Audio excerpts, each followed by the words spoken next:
Sí. Sí.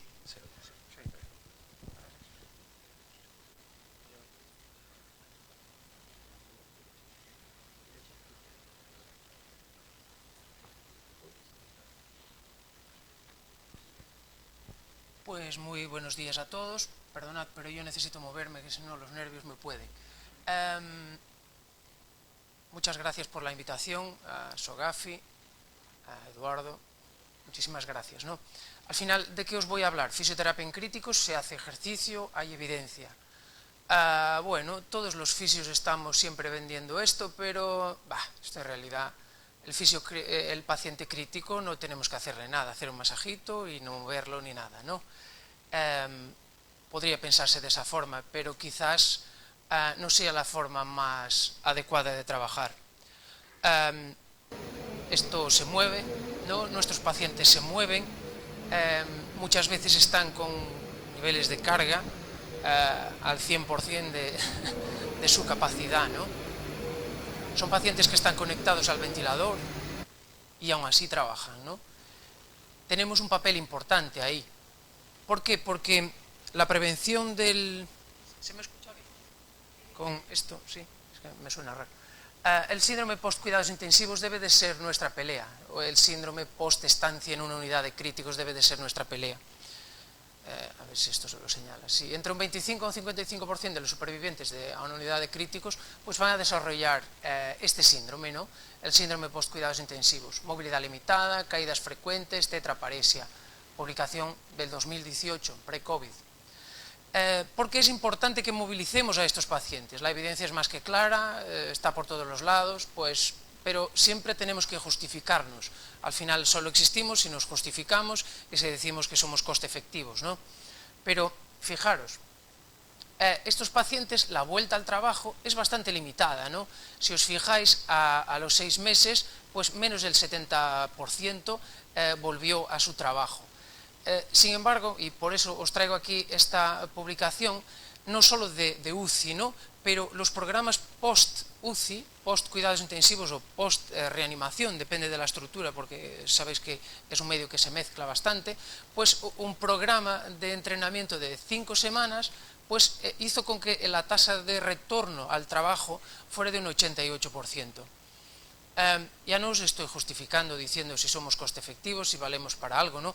Valemos, ¿no? El sistema lo agradece, el dinero está ahí y encima los pacientes vuelven a ser productivos antes, ¿no? Vuelven a producir, la producción, hay que producir, hay que trabajar. Pues si nosotros trabajamos, vamos a hacer con que los demás también trabajen. Es un argumento más, ¿no? A nivel de críticos os puedo hablar de conceptos teóricos que son interesantes que yo siempre digo lo mismo, ¿no? Un fisioterapeuta en críticos, al final, ¿qué hace? Moviliza al paciente y le hace fisioterapia respiratoria. Tampoco para tanto, ¿no? ¿Qué es lo que nos impone a todos? Es tanto aparataje, tanto ventilador y muchas veces tanto médico, tanto enfermero mirando para lo que estáis haciendo. Por eso el criterio clave es intentar dominar la anatomía, la fisiología, la fisiopatología y el entorno para poder hacer un trabajo seguro, casi primero para nosotros, que nos sintamos cómodos trabajando, porque si nosotros estamos cómodos, si nosotros estamos en esta UCI o en esta reanimación trabajando, vamos a estar cómodos, vamos a sentirnos parte de esa familia. Entonces este concepto del síndrome post-cuidados intensivos va a estar inculcado en la cabeza de todos, ¿no? Va a estar metidito ahí, ¿no? Os pongo un ejemplo, ¿no? Cuando empecé a trabajar en mi UCI, pues los pies, ya sabéis que la retracción del tríceps sural es muy fácil, si no hay cuidado pues quedan ahí, y siempre me acuerdo de uno de mis primeros pacientes en UCI, que fue en el hospital de Viana do Castelo en el 2001, ya pasó, ¿no? Ya llovió. Pues era un señor con una pancreatitis, de aquella mi sensibilidad y mi conocimiento en UCI era bastante limitados. Siguen siendo, pero menos. De aquella, pues este paciente salió vivo de ahí, pero era incapaz de llegar a cero, caminaba en puntas, ¿no? Entonces, la retracción fue tal que un año después el paciente seguía caminando en puntas. O sea, taloncito, había que subir zapatito, tatatín, tatata. Esta simple cosa, ¿qué problema tiene, no?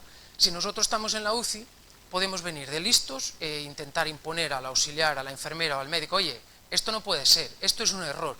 No, si nosotros estamos, lo que podemos es posicionar al paciente y decirle, oye, si me lo pudieras dejar así, oye, si me lo pudieras dejar así. ¿Por qué? Porque nos ven como, bueno, lo está haciendo.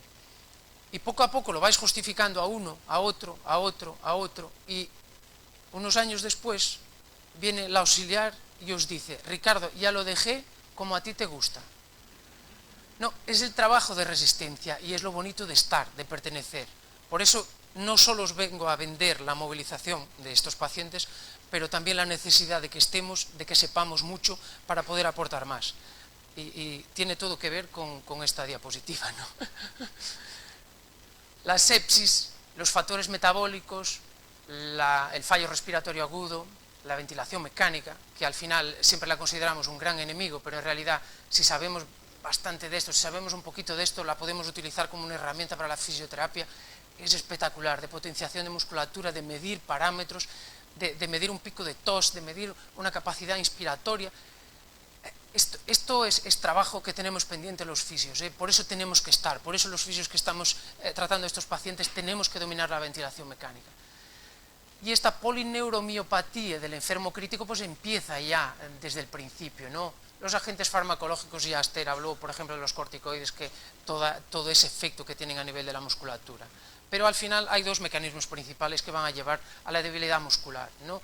El daño por el daño a nivel muscular del sarcómero, del estrés, de la situación de degradación de este paciente y el proceso de atrofia por el no estímulo, ¿no? Eso más o menos es claro. Lo que pasa es que nuestra idea es normalmente decir un paciente en UCI o un paciente en REA, pues en realidad, ¿qué tiene? Pues es un paciente que tiene que estar quietecito y el fisio solo puede empezar a tratarlo cuando ya está despierto, cuando ya está despertando ya está en la fase de extubación, ya está sin un tubo para ayudar a respirar. Pero si os fijáis en el tiempo de instauración de la debilidad muscular, empieza incluso antes de la intubación, ¿no? Por este estrés, por el trabajo de dificultad respiratoria, ¿no? Si nosotros fisios siempre pensamos en los criterios de carga y descarga, pues si el paciente está en una situación de dificultad respiratoria, va a estar tirando de estos músculos respiratorios, tirando. ¿Y qué necesita un músculo para no perder fuerza? Necesita un pequeño periodo de reposo, ¿no? Y si no se le da, pues este daño empieza antes incluso de la intubación. La debilidad muscular empieza a nivel de extremidades, empieza ya una vez que está intubado. ¿Por qué? Porque el paciente intubado va a necesitar estar sedado, muchos de ellos relajados, y a partir de ahí no hay señal eléctrica, ¿no? Todos os acordáis de la fase fásica y fase tónica del reflejo miotático, liberación de calcio, tatatán, retículo sarcoplasmático, deja de existir parte de este impulso, principalmente si están sedados, si están relajados, ¿no? Entonces, veis que hay bibliografía que dice dónde empieza todo esto. Entonces, ¿cómo es posible que nos digan que solo podemos empezar a tratar a los pacientes cuando ya empiezan a respirar por su cuenta, ¿no? ¿No os parece una tontería? Es que es una tontería, jolín, ¿no? Tenemos que empezar a tratar a los pacientes antes. Y incluso cuando el paciente está intubado, el componente de potenciación muscular está ahí. Claro que muchas veces es submáximo perfectamente, pero hay que ir empezando a hacer ese trabajo. Todavía no se cuantifica, pero las cargas en algún momento se empezarán a cuantificar. Si os fijáis, os traigo toda bibliografía, 18, 19, encima son cosas todas que están publicadas, revistas de referencia, ¿no? Para intentar pelear con la debilidad adquirida en UCI, que es esa imagen, ¿no?, que siempre está ahí, pues al final siempre se habla de la inactividad y del proceso de rehabilitación precoz, ¿no? Por lo tanto, hay que empezar a movilizar estos pacientes cuanto antes. Y también os digo una cosa que siempre me gusta dejarlo claro por dónde voy. No somos menos fisios si no dominamos el ventilador y si solo vamos a movilizar al paciente a UCI, ¿eh? Si lo movilizamos bien, estamos haciendo bien nuestro trabajo, ¿vale? Eso que nadie os diga, no, eres un fisio de mierda porque no sabes movilizar al paciente. No, es una mentira como una catedral. Claro que podemos aportar más. Podemos aportar más si dominamos un pelín más, pero es un proceso. Si al final somos capaces de ir aprendiendo más, aprendiendo con todos los demás. Porque yo ya tengo plaza, ¿por qué no voy para primaria, no? Es muy cómodo, ¿no? Pero, ¿qué es lo bonito de la UCI? Es que todos los días aprendo algo, todos los días enseño algo. Yo creo que al final hay un neuropsicólogo americano que describe un proceso que se llama el rippling, ¿no? Que él dice, no, en realidad no tenemos alma ni no sé qué más, pero lo que queda de nosotros es la impronta que dejamos en los demás, ¿no? Entonces, aprender y enseñar todos los días creo que es lo más bonito que podemos tener, ¿eh?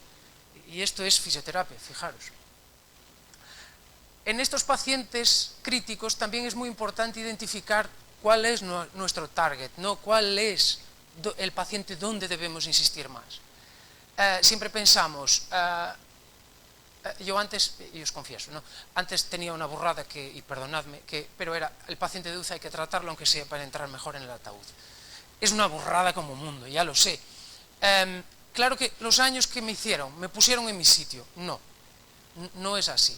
Porque efectivamente hay pacientes a los que vamos a tener que ayudar más, ¿no? No vamos a insistir en un paciente joven, sano, con una estancia corta en UCI, ¿no? Vamos a insistir más en un paciente ya con sus años, saludable, con una estancia en UCI variable, que puede ser más larga, ya va a ser nuestra diana. O sea, la edad va a ser un factor muy importante para seleccionar a los pacientes, ¿no? Porque os digo, ¿cuál es mi proceso de derivación en mi UCI? El intensivista, en este caso, porque trabajo en una UCI, no en una REA, me dice, Ricardo, vete al paciente de la 15 y valóralo. Valoras y tratas. Entonces, la decisión es mía. ¿Tengo que insistir 10 minutos o tengo que estar media hora? Pues ese criterio, el fisio tiene que tenerlo. Y hay bibliografía, BAT 2019, que nos dice dónde tenemos que insistir, ¿no? Porque, fijaros, si la estancia en la UCI es más larga, pues el paciente va a quedar con mayor comorbilidad, mayor daño. Entonces, a partir de ahí, tenemos nuestro objetivo, ¿no? Paciente mayor va a ser siempre nuestro objetivo, ¿no? Y pensando en el envejecimiento de la población, qué palabra difícil, pues más todavía. Esto es un póster de un congreso, pero me hizo muchísima gracia, ¿no? Porque fijaros, los pacientes que están en UCI desde el despertar, nadie os habla de un paciente que está sedado, no, un paciente desde el despertar, al final se mueven 2 minutos por hora, ¿no? Los pacientes críticos se mueven menos de 2 minutos por hora. Entonces aquí, solo el simple hecho de que paséis por la puerta, tenéis una UCI o una REA, Manuel, levanta los brazos, ya es trabajo, esto es fisioterapia, ¿no? Claro que ya trabajamos con este paciente, ya le enseñamos los ejercicios, pero el simple hecho de pasar por delante nos puede llevar a aportar un poquitín más. No os estoy dando grandes recetas, pero estoy dando pequeñas ideas para poder ayudar más a nuestros pacientes, ¿no? Ya ni siquiera hablo de la carga, ¿no? Pero de aquí lo que os queda es esto, los 2 minutos, 2 minutos por hora. ¿No os parece increíble, no? Por eso yo muchas veces casi prefiero que el paciente esté un pelín más nervioso, un pelín más agitado, que por lo menos está potenciando la musculatura y evitamos los problemas asociados al encamamiento, ¿no? Voy bien de tiempo, lo siento porque las horas... Sí, bien. Es que me enrollo como una persiana, lo siento, siempre me pasa. Paciente crítico, debilidad adquirida en UCI, ventilación mecánica y inmovilización. ¿Por qué os pongo los datos? Porque los números siempre son interesantes y siempre es interesante ver las referencias y de cuándo son. Pues el espesor del diafragma, diaphragm thickness, fijaros, me sale mejor en inglés que envejecimiento en castellano. 20% de pérdida al 4.º día de estancia de ventilación mecánica, un 20%, ¿no? Un 10% de área, de pérdida de área de reto anterior del cuádriceps en la primera semana. Son números impresionantes, ¿no? Un 60% desarrolla sarcopenia, ¿no? Con la ventilación mecánica y su estancia en UCI. Son datos interesantes. Os aporté la bibliografía. Sabemos qué pasa, sabemos cuándo pasa, sabemos por qué pasa parcialmente, sí, y sabemos qué va a pasar, que es inevitable. Entonces los fisios tenemos que estar ahí para intentar minimizar los daños, ¿no? Minorar esos daños. Os voy convenciendo, ¿no? Hasta ahora. Pues, ¿qué pinta el fisio? Pues pinta la fisioterapia respiratoria y pinta el ejercicio físico, ¿no?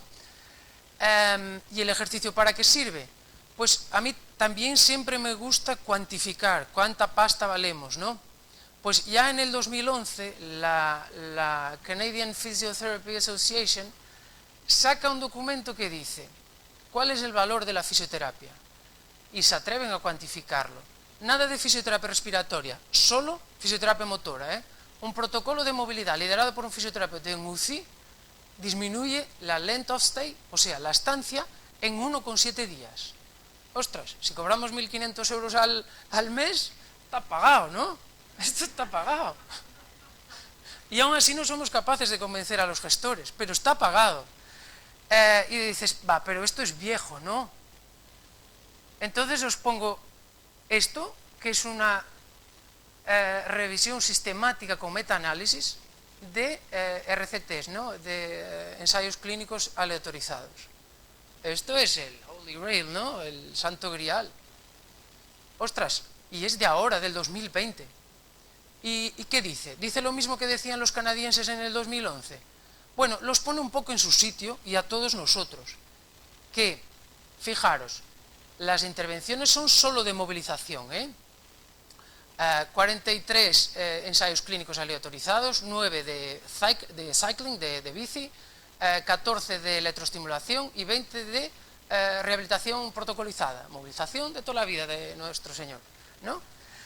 3.548 pacientes, bueno, ya es un N guapo, ¿no? Está publicado en la Critical Care Medicine, está bien. Conclusiones, menos 1,7 días de ventilación mecánica, o sea, los canadienses iban por un buen camino, ¿no? La estancia, bueno, nos quitan un poco, 1,2 días, ¿no? Menos 1,2 días de estancia en UCI. Fijaros, esto fue estadísticamente significativo, o sea, todavía se nos pide evidencia de lo que valemos, todavía se nos pide evidencia de lo que aportamos. Hay mucho ya que lo dice, ¿no? 1,2 días. Está pagado el sueldo del fisio. Un paciente en UCI puede costar entre 800, 1.200, 1.500, depende. Si tiene ECMO ya se dispara, ¿no? A partir de ahí nuestro sueldo está justificado si este paciente sale de ahí 1,2 días antes. Os convenzco, ¿sí? ¿Cuáles son los mensajes que salen de aquí? Que al final la rehabilitación protocolizada, o sea, movilización, la que hacemos toda la vida, ¿no? Podemos meter más bicis, menos bicis, electroestimulación, la electroestimulación es muy discutible teniendo en cuenta el cuadro de sepsis. Y lo que se dice es que se hace demasiado poco, que se necesitaría más para intervenir, haría falta más tratamiento. Claro, si yo tengo 30 camas en mi UCI, yo soy un fisio, pues hago lo que puedo, como hacemos todos, ¿no? Y al final, otra de las conclusiones que sacan, y no me gusta, pero bueno, es una metaanálisis, aún así dice que ahorramos, es que no hay un beneficio en empezar antes. Esto es una metaanálisis. Aquí ya no me interesa tanto, entonces ya lo relativizo un poco, ¿no? De aquí el mensaje, lo que importa es este, ¿no? 1,2 días, metaanálisis de ensayos clínicos. A partir de aquí ya no hace falta comentaros nada más, no tengo nada más que deciros. Sí, tengo más. Hay un estudio también que habla sobre el bundle, ¿no? Que es una serie de actividades que se deben de hacer con los pacientes en UCI para intentar que salgan antes estos pacientes, ¿no? El ABCDF bundle. Medir y prevenir el dolor, hacer pruebas de respiración y de despertar precoces, elegir la analgesia y la sedación adecuada, monitorizar el delirio, prevenirlo y tratarlo si se puede, la movilización precoz y el ejercicio, ¿qué más os cuento, no? Y el empoderamiento de las familias. Fijaros, cuanto más se cumple, estos son 15.000 pacientes que se metieron en este estudio, ¿vale? Cuanto más se cumple el ABCDF, menor es la mortalidad. Fijaros, cuanto más se cumple el ABCDF, menor es la mortalidad, ¿no? El paciente se va antes del hospital y antes de la UCI. Y ahora me preguntáis, vale, pues entonces tenemos aquí un punto donde podemos trabajar, ¿no? La movilización precoz. Pero yo os digo, sí, tenemos. Ese lo tenemos, pero también tenemos más. Porque si sabemos algo de ventilación mecánica, y cuando os digo saber algo, es saber bastante, ¿no? Porque es otro de los mensajes que paso muchas veces a los alumnos. Hay que saber mucho para hacer poco. Muchas veces lo poco que se hace es movilizar una presión de soporte, pasar de 12 a 10. pero tenéis que saber lo que estáis haciendo, porque si no va a venir el anestesista, el intensivista o la enfermera que os tiene tirria y os va a dar en las orejas. ¿Quién te mandó a ti, no? Tenéis que saber lo que estáis haciendo. Yo estoy bajando esta presión soporte porque quiero aumentar el trabajo diafragmático y este paciente ya está respiratoriamente estable, porque he visto la gasometría por la mañana, he visto que la hemoglobina está bien, le puedo meter carga activa. No, por eso es muy importante que todas las mañanas veamos las historias clínicas. ¿Sí? Todas mis mañanas son de 8 a 9, leyendo las historias clínicas de los pacientes. Hay que repasar, hay que estar, hay que entender y hay que entender lo que hacemos, ¿no? Entonces, podemos intentar estimular este movimiento espontáneo respiratorio, bajando soporte, si tenemos el conocimiento y el equipo tiene que saber lo que estamos haciendo, y podemos meter caña al equipo. Oye, bájame un poco la sedación que necesito que se me mueva un pelín, porque necesito un poco más de pico de tos. Y esto es función nuestra, ¿no? Y esto estamos aumentando el cumplimiento del bundle, ¿no? Hay un estudio que compara solo la prueba de respiración espontánea con la bajada de sedación y lo que se dice es que si se hacen los dos, pues es mejor. Pero bueno, ¿esto qué nos interesa? Pues la atrofia por desuso del diafragma, ya sabéis que hay una pérdida de masa muscular 30-40% de su espesor. Hay una disminución de contractibilidad por formación de cross bridges desorganizadas y 50% de los pacientes en ventilación mecánica van a acabar por desarrollar debilidad diafragmática inducida por este proceso, ¿no? Hay mucha información que ya sabemos, entonces lo único que tenemos que saber es utilizar el ventilador y saber si el paciente está en condiciones de poder empezar este proceso cuanto antes, siempre en contacto con los intensivistas, con los anestesistas. Por eso tenemos que tener un lenguaje común, por eso tenemos que leer los artículos de Dress y de Golliger, que son referencia para los fisios de esto, pero para los anestesistas y para los intensivistas también, ¿no? Tenemos que tener un lenguaje común. La movilización precoz, 48 horas, ya visteis que la metaanálisis pues decía que bueno, puede no ser las 48, pero lo que importa es que lo movilicéis y hay que intentar estimular esta actividad cuanto antes. Por movilización precoz, que todo Dios habla de movilización precoz y al final, ¿qué diablos es esto? Pues cualquier cosa es movilización precoz, ¿no? Los ejercicios de movilización pasiva, el poner al paciente a girar en cama, el puente, transferir, ejercicios de extremidades, aquí entra la terapia ocupacional con el limb exercise, ¿no? Las self-care activities, las actividades de autocuidado, ¿no? Pues el terapeuta ocupacional puede estar, la estimulación eléctrica, sentar en cama, sentar en el borde de la cama, el motomed, o sea, la bici, las pedaletas, no tiene por qué ser un motomed. Después, claro, andar, movilizarse en la UCI, pues esto ya es cuando hicisteis un trabajo de la leche desde el principio, el paciente ya es uno más ahí en el equipo, ¿no? Pero sí, yo camino con mis pacientes, algunos de ellos, ¿no? Con estancias más largas, con mucho soporte ventilatorio, pues va el ventilador detrás y no pasa nada y el paciente camina y somos uno más, ¿sí? Y ahí tenemos que movilizar el médico, el enfermero, va todo el personal detrás, parece una procesión en Semana Santa, ¿no? Os intento hacer esto más ameno, porque si no es un coñazo, ¿no?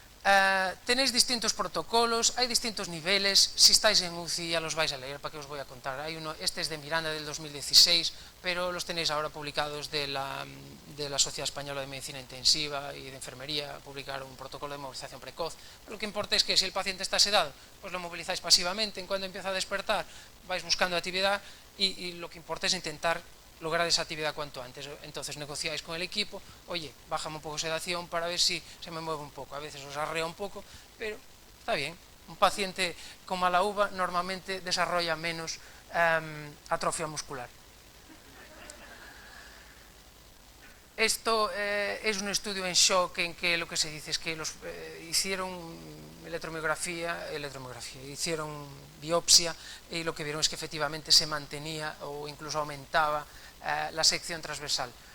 Os lo pongo aquí porque es bonito, pero después si empezáis a entender un poco la sepsis, veis que hay mayor aporte, entonces muchas veces este aumento de sección transversal tampoco es que sea muy interesante, ¿no? Porque muchas veces lo que está es más inflamado el músculo. Por eso la electroestimulación en pacientes neurocríticos con sepsis muy marcada, ¿no? Los cuadros de fallo multiorgánico, pues la electroestimulación, mucho cuidado, ¿vale? Eso queda para otro tema. No, lo que importa es que la debilidad muscular y vida, pues los pacientes que salen que no tienen debilidad muscular tienen efectivamente una mayor vida y más larga vida y con más calidad. La familia, no hay que tener miedo, ¿no? Tenemos que hablar con la familia, por eso es muy importante que el lenguaje sea común con todo el equipo, ¿no? ¿Por qué? Porque la familia los podemos utilizar como herramienta, ¿no? Para intentar estimular la movilidad, ¿no? Mira que tengo un problema que los pies no suben, tú dile una vez por hora que suba las patitas, una vez por hora que levante los brazos. Al final son indicaciones sencillas, adaptar el lenguaje, y las familias están ahí, son una herramienta y las podemos utilizar. Y encima se nos visibiliza como personal de las UCIs y de las REAs que normalmente siempre creemos que vamos a hacer masajitos a los pacientes, que a veces se hace, más a los compañeros, pero menos a los pacientes, ¿no? Entonces, esta familia sí que puede tener un papel muy importante en la movilización precoz, estimulando y complementando nuestro trabajo, porque al final nuestro tiempo es limitado y somos un recurso limitado. Ideas para llevar para casa: la activación muscular es clave y debe de ser precoz. Range of movement, o sea, movilización, intentar negociar con el equipo, despertar cuanto antes, intentar hacer los periodos de desconexión o bajadas de soporte, pero para eso necesitáis saber mucho antes de hacerlo, para no cagarla. Recordad, si cambiáis algo tenéis que tener la capacidad de, si la cosa se desmonta, tenéis que ser vosotros a arreglarlo. Intentad evitar descompensar a un paciente y necesitar ayuda de otros. No me malinterpretéis, pero hice una presentación para los médicos de mi UCI, ¿no? Y les dije, no, hago una técnica que se llama PIP-ZIP, que es bajar la PIP de un paciente a 0 para movilizar secreciones, ¿no? Expliqué la técnica, y al final me dice una médico, oye, ¿pero tú haces eso? Y yo le digo, sí, pero eso es muy peligroso. Ya llevaba 5 años ahí, ¿eh? Y le digo yo, ¿alguna vez os tuve que llamar para arreglar las mierdas que hago? Se acabó la discusión, ¿no?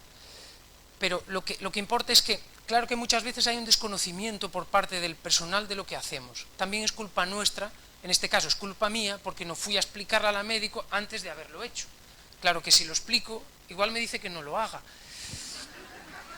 Es un equilibrio muy complejo y es muy importante estar en el equipo para que os perdonen las cosas, para que os perdonen vuestros errores que todos los días los cometemos, ¿no? Por eso es lo que os digo, es muy importante estar en el equipo. Movilización precoz es clave, las familias están ahí, cuanto más ABCDF, mejores outcomes, y las familias se pueden involucrar cuando se muestran sensibles. Y acabo con esta diapositiva, ¿no? Ahorramos estancia, generamos ilusión, porque los pacientes cuando nos ven ahí y la familia cuando nos ven ahí ya creen que el paciente va a salir, y somos motores de humanización por involucrar a las familias. ¿Vale? Muchas gracias.